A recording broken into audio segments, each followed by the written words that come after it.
Kejaksaan Agung telah menyita dan menyerahkan 6 smelter kasus korupsi timah di Bangka Belitung kepada Kemenkeu.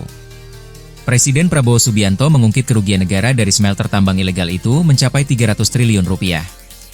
Prabowo menegaskan perampasan aset ini merupakan bukti pemerintah serius menertibkan tambang ilegal. Ia meminta penegakan hukum yang tanpa pandang bulu.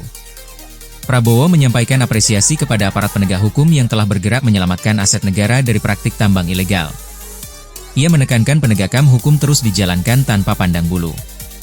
Prabowo sebelumnya menyaksikan penyerahan smelter rampasan kasus korupsi dari Kejaksaan Agung kepada Wamenkeu ke PT Timah selaku BUMN yang akan mengelola. Ada 6 smelter yang diserahkan kepada PT Timah. Kasus dugaan korupsi tata kelola timah itu merugikan negara hingga 300 triliun rupiah. Kasus itu menjerat puluhan orang sebagai tersangka.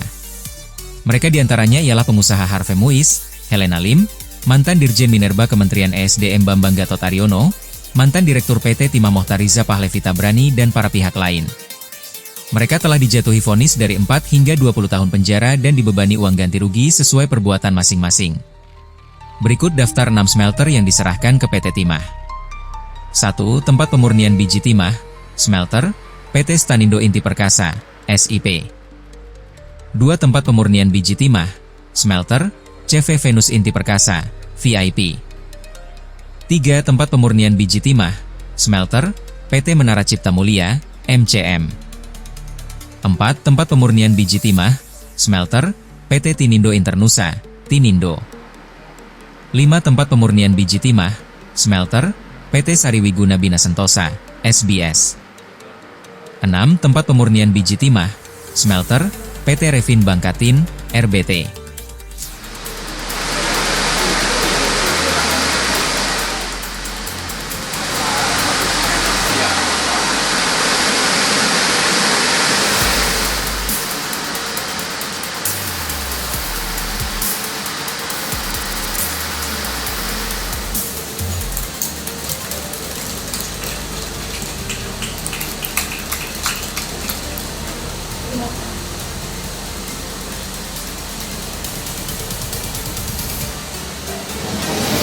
Pagi hari ini saya ke Bangka.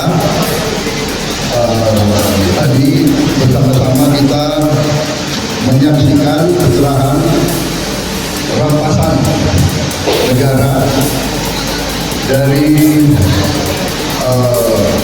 bukan swasta yang melaksanakan pelanggaran hukum, ya.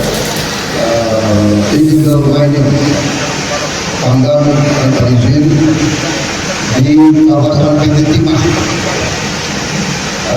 dan yang terlibat sudah dihukum dan sidang berwajib. Kejaksaan juga sudah menyita 6 smelter. Terima kasih. Terima kasih Bapak. Tribun X menghadirkan lokal menjadi Indonesia.